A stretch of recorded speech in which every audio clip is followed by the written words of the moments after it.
ಸಾಕಾರವನ್ನ ವಿರೋಧ ಮಾಡೋದಾದ್ರೆ ಇಷ್ಟಲಿಂಗವನ್ನು ಬಿಟ್ಬಿಡಿ. ಹೌದು. ಕಲ್ಲು ದೇವರು ದೇವರಲ್ಲ, ಮಣ್ಣು ದೇವರು ದೇವರಲ್ಲ, ಇಷ್ಟಲಿಂಗ ಯಾವ್ದ್ರದಪ್ಪ?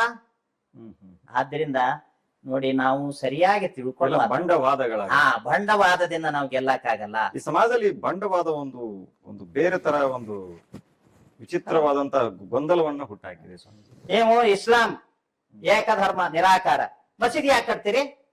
ನಿರಾಕಾರ ದೇವರಿಗೆ ಮಸೀದಿ ಹಾಕ್ಬೇಕು, ಪ್ರಾರ್ಥನೆ ಮಾಡ್ಲಿಕ್ಕೆ ಒಂದ್ ಜಾಗ. ಕ್ರಿಶ್ಚಿಯನ್ರು ಅವರು ನಿರಾಕಾರ ದೇವರು ಚರ್ಚ್ ಯಾಕೆ ಕಟ್ತೀರಿ? ಮೂರ್ತಿ ಎಲ್ಲ ಪ್ರಾರ್ಥನೆ ಮಾಡಕ್ ಒಂದ್ ಜಾಗ. ಮತ್ತೆ ದೇವಸ್ಥಾನ ಬೇಡ ಅನ್ನೋದಾದ್ರೆ ಏನ್ರಿ? ಯಾವ್ದು ಈ ವಾದಲ್ಲಿ ಏನ್ ಅರ್ಥ ಇದೆ?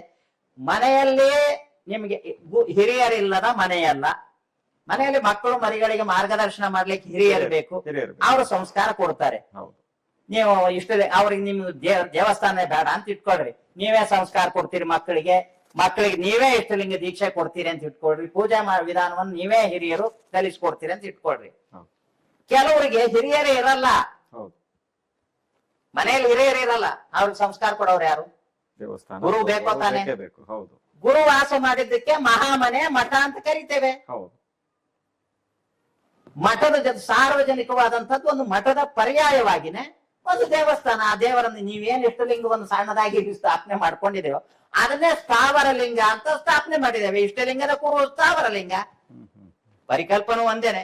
ಆದ್ರಿಂದ ಸ್ಥಾವರ ಲಿಂಗ ಸ್ಥಾಪನೆ ಆಗಿರ್ತಕ್ಕಂಥ ದೇವಸ್ಥಾನ ಬೇಡ, ದೇವಸ್ಥಾನಕ್ಕೆ ಹೋಗುದು ಬೇಡ ಅಂದ್ರೆ, ಮತ್ತೆ ಬಸವಣ್ಣನ ದೇವಸ್ಥಾನಗಳದಾವಲ್ಲ, ಬಸವೇಶ್ವರ ದೇವಸ್ಥಾನ ಅಂತಿದೆ.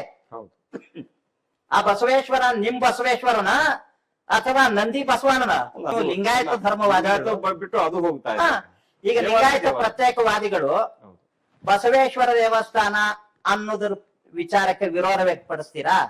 ಹ್ಞೂ ಅನ್ನೋದಾದ್ರೆ ಬಸವೇಶ್ವರ ದೇವಸ್ಥಾನ ಒಡೆದ ಹಾಕ್ಬೇಕಾಗುತ್ತೆ. ಅಲ್ಲಮ್ಮ ಪ್ರಭು ದೇವಸ್ಥಾನ, ಮತ್ತೆ ಚನ್ನಮಲ್ಲಿಕಾರ್ಜುನ ದೇವಸ್ಥಾನ. ಒಳ್ಳೆ ಸಂಸ್ಕಾರಗಳನ್ನು ಬಿತ್ತಿರಿ ಜನರಿಗೆ. ನೀವು ಪ್ರತ್ಯೇಕ ಧರ್ಮ ಮೀಸಲಾತಿ ಸೌಲಭ್ಯಕ್ಕೋಸ್ಕರ ಈ ಧರ್ಮವನ್ನೇ ವಿರೋಧ ಮಾಡ್ತಕ್ಕಂತ ಕೂಡಿ ಬಾಳಿ ಅಂತ ಹೇಳಿರೋದನ್ನ ಒಡೆದು ಬಾಳೋ ಮತ್ತೆ ಒಡೆದು